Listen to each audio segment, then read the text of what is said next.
जोहार, नमस्कार। मैं डीएम रंगीला और आप देख रहे हैं पीएम खौरठा टीवी।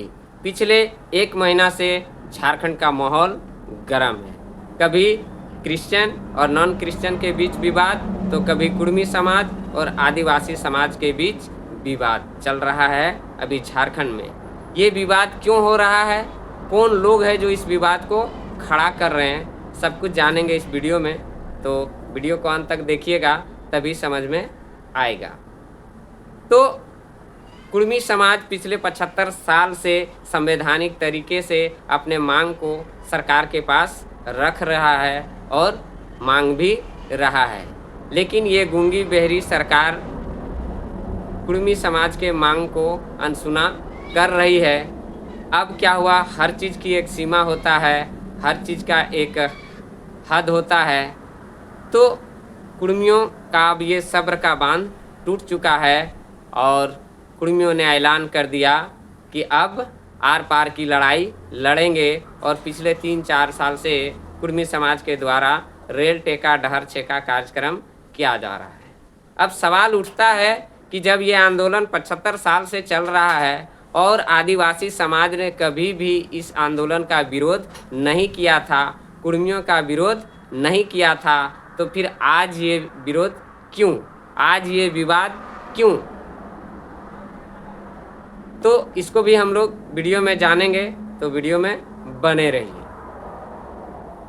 क्योंकि दोनों समाज के वक्ताओं ने मीडिया और सोशल मीडिया में अपने बातों को विस्तार पूर्वक रखा है। आपने भी सुना है, हमने भी सुना है।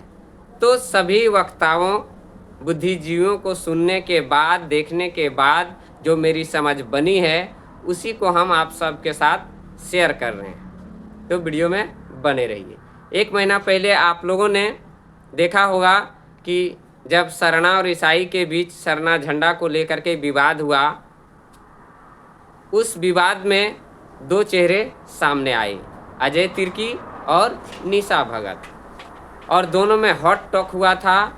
और निशा भगत ने अजय तिर्की पर आरोप भी लगाई थी कि तुम जमीन दलाल हो, तुम रेपिस्ट हो।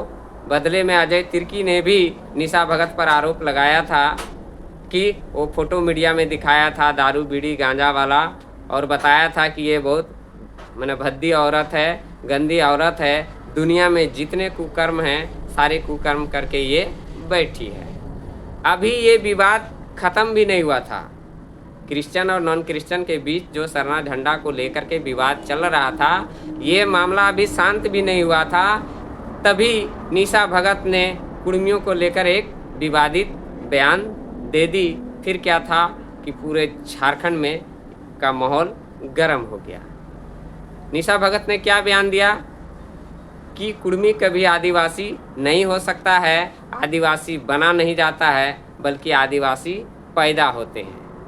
इससे कुर्मी समाज के लोगों के भावना को ठेस पहुंचा और जेएलकेएम सुप्रीमो टाइगर जयराम महतो ने निशा भगत को अपने पार्टी से निष्कासित कर दिया।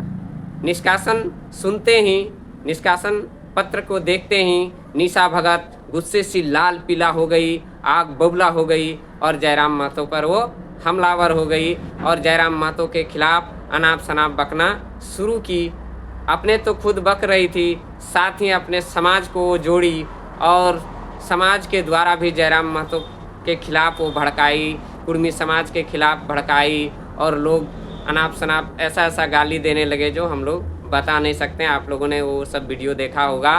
तो किस तरह से निशा भगत ने मैंने जयराम महतो के प्रति पूरे घटनाक्रम को आप देखेंगे तो सिर्फ जयराम महतो का विरोध हुआ है, जयराम महतो को पुतला दहन हुआ है, जयराम महतो को गाली दिया गया है आदिवासी समाज के द्वारा। लेकिन वैसे लोगों ने गाली दिया है जिनको कानून और संविधान की जानकारी नहीं है। अब परिणाम क्या हो कि उन लोगों पर एफआईआर हो गया है। जब एफआईआर हुआ है तो अब इन लोग को बचाने के लिए फिर से निशा भगत को आना होगा। अगर वो नहीं आती है तो फिर अभी नहीं आएगी तो फिर अभी निशा भगत हाय हाय का नारा यही लोग लगाएंगे। क्योंकि कुर्मी समाज के द्वारा पहले ही चेताया गया था कि कोई भी आदमी अमर्यादित भाषा का प्रयोग नहीं करेंगे, लोग हमको उकसाएंगे, उलझाने की कोशिश करेंगे, गुस्सा दिलाने की कोशिश करेंगे, ताकि हम अपशब्दों का प्रयोग करेंगे और हमारा रेल टेका डहर छेका कार्यक्रम असफल हो जाएगा। इसलिए कुर्मी समाज के द्वारा जितने भी नेता थे, उन लोगों ने अमर्यादित शब्दों का प्रयोग नहीं किया। जबकि कुर्मी समाज को आजसू सुप्रीमो सुदेश महतो ने भी समर्थन दिया था, लेकिन सुदेश महतो के प्रति कोई बैर भावना नहीं दिखा, कोई गाली गलौज नहीं दिखा। आदिवासी समाज के द्वारा सुदेश महतो और उसके नेताओं का कहीं कोई विरोध नहीं हुआ। फिर बीजेपी के नागेंद्र महतो और रोशन लाल चौधरी ने भी कुर्मी समाज को अपना समर्थन दिया था। उस पर भी कोई टिक्का टिप्पणी आदिवासी समाज के द्वारा नहीं किया गया। किसके द्वारा किया गया? सिर्फ जयराम महतो के ऊपर किया गया। क्यों किया गया? क्योंकि जयराम महतो का अभी पूरे झारखंड में डंका बज रहा है। पूरे झारखंड में जयराम महतो की चर्चा है। जयराम महतो ट्रेंडिंग विधायक है। तो किसी को भी नेता बनना है तो जयराम महतो को गाली दे करके बनना है। और इससे साफ पता चलता है कि निशा भगत अपने राजनीतिक चेहरा को चमकाने के लिए ऐसा उन्होंने किया है। अब देखिए आगे क्या होगा इसका परिणाम और दुष्परिणाम।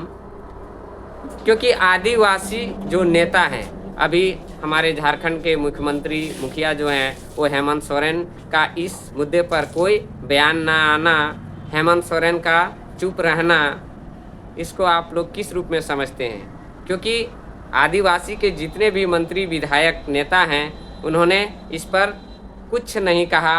अपने समाज आदिवासी समाज को भी कुछ नहीं कहा, कुर्मी समाज के तरफ से भी कुछ नहीं कहा। मतलब नेताओं की चुप्पी साफ बता रही कि कुर्मियों का जो आंदोलन है वो बिल्कुल सही है। और आदिवासी नेता सूर्य सिंह बेसरा जी ने भी कई बार कहा है मीडिया में आकर के, ये लोग फालतू लोग हैं जो इस विवाद को खड़ा कर रहे हैं। इन लोगों को कोई जानकारी नहीं है और ये लोग दूसरे के पीछे पड़े हैं। अपना लड़ाई नहीं लड़ करके किसी के आंदोलन में अपना टांग अड़ा रहे हैं, तो ये लोग फालतू लोग हैं।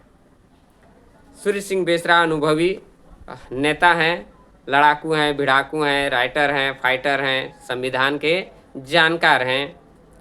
तो कुछ लोगों के द्वारा इसको तिल का ताड़ बनाया गया और राजनीति रोटी सेकने की कोशिश की गई। क्योंकि कल दिन निशा भगत किसी न किसी पार्टी को ज्वाइन करेगी, तो कोई पार्टी में ऐसे ही आपको नहीं ले लेगा, क्योंकि आपका पिछला कारनामा भी देखना चाहेगा। और अभी जिस तरह से मैंने गरज रही है, बरस रही है जयराम महतो के ऊपर, तो आदिवासी समाज के लोग बहुत खुश हो रहे हैं और कह रहे हैं कि निशा भगत शेरनी है।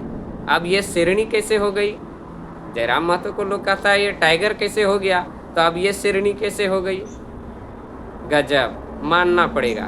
लगता है दिमाग इन लोग का घुटने पर है। अब आगे क्या होगा इसका नतीजा?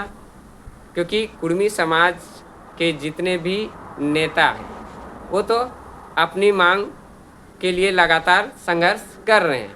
वहीं आदिवासी समाज के जितने भी मजा हुआ खिलाड़ी नेता हैं, क्योंकि मुख्यमंत्री ने ही विधेयक पारित करके केंद्र सरकार को भेज चुका है, उसमें उनका साइन भी है। तो या तो फिर हेमंत सोरेन इसलिए चुप है क्योंकि अभी झारखंड में लगभग 35 एसटी सूची के समूह में शामिल हैं। तो 35 समूह मिल करके झारखंड में कितना परसेंट है? 26%। और कुर्मी जो है वो अकेले 24% है। तो जेएमएम को कुर्मी का भी वोट मिलता है, इसलिए शायद मुख्यमंत्री अपना मुंह नहीं खोल रहे हैं। कुर्मी समाज को नाराज़ नहीं करना चाहते हैं, ना वो आदिवासी समाज को नाराज़ करना चाहते हैं। अगर किसी एक समाज को नाराज़ करेंगे तो फिर कभी मुख्यमंत्री नहीं बन पाएंगे। इसीलिए शायद मुख्यमंत्री हेमंत सोरेन चुप हैं। तो ये जो माहौल चला, कभी हिंदू मुस्लिम, कभी क्रिश्चियन नॉन क्रिश्चियन, तो कुर्मी वर्सेस आदिवासी, तो ये लोग पता नहीं झारखंड में जो विवाद पैदा कर रहे हैं। जबकि झारखंड का जो मुद्दा है कि वह खतियान आधारित स्थानीय नीति कैसे बने, नियोजन नीति कैसे बने, लोगों को रोजगार कैसे मिले। हर साल जो पलायन हो रहा है, पलायन करने वालों की संख्या बढ़ रहा है, लोग रोजी रोटी कमाने के लिए दूसरे राज्यों में जा रहे हैं। जबकि झारखंड एक खनिज संपदा वाला राज्य है, यहाँ 40% खनिज है। उसके बाद भी झारखंड में आदिवासी सरकार होने के बाद भी आदिवासी रोजी रोटी के लिए इन प्रदेशों में जा रहे हैं। झारखंड में आदिवासी सरकार होने के बाद भी आदिवासी मूलभूत समस्याओं से वंचित है। झारखंड में आदिवासी सरकार होने के बाद भी आदिवासी शिक्षित नहीं हो पा रहे हैं, अधिकारों के प्रति जागरूक नहीं हो पा रहे हैं, उनको सही शिक्षा नहीं मिल रहा है, सिंचाई का साधन नहीं उपलब्ध हो रहा है। तो ये सब के लिए लड़ाई लड़ने के बजाय हिंदू, मुस्लिम, क्रिश्चियन करके कोई फ़ायदा नहीं है, बल्कि सभी लोगों को एक साथ एकजुट मिल कर के जिस तरह से झारखंड निर्माण में मांझी महतो ने मिलकर इस राज्य को अलग किया, क्योंकि यही दो जात है जो सबसे बहुसंख्यक है झारखंड में। हालांकि सभी वर्गों का योगदान है झारखंड अलग राज्य लेने में, लेकिन सबसे ज़्यादा जो शहादत दिया गया है और संघर्ष किया है वो मांझी महतो ने किया है। इसीलिए उस समय नारा दिया गया था कि मांझी महतो भाई भाई। तो आज फिर ये खाई क्यों है? मांझी महतो भाई भाई, तो फिर आज ये लड़ाई क्यों हो रहा है? मांझी महतो भाई भाई, एके डूबे भात खाए, ये नारा दिया गया था उस समय। और इन लोगों को चिन्हित करके बाहर करना होगा जो दो समाज को लड़ाने का कोशिश कर रहा है, और वैसे लोगों को चिन्हित करके दोनों समाज के बुद्धिजीवियों को बैठकर इस पर चिंतन मनन करने की ज़रूरत है, और वैसे लोगों को बाहर करने की ज़रूरत है। नहीं तो आने वाले समय में इसका भयानक रूप देखने को मिलेगा। तो वीडियो कैसा लगा कमेंट बॉक्स में आप अपनी राय ज़रूर दीजिएगा। जय हिंद, जय भारत, जय झारखंड।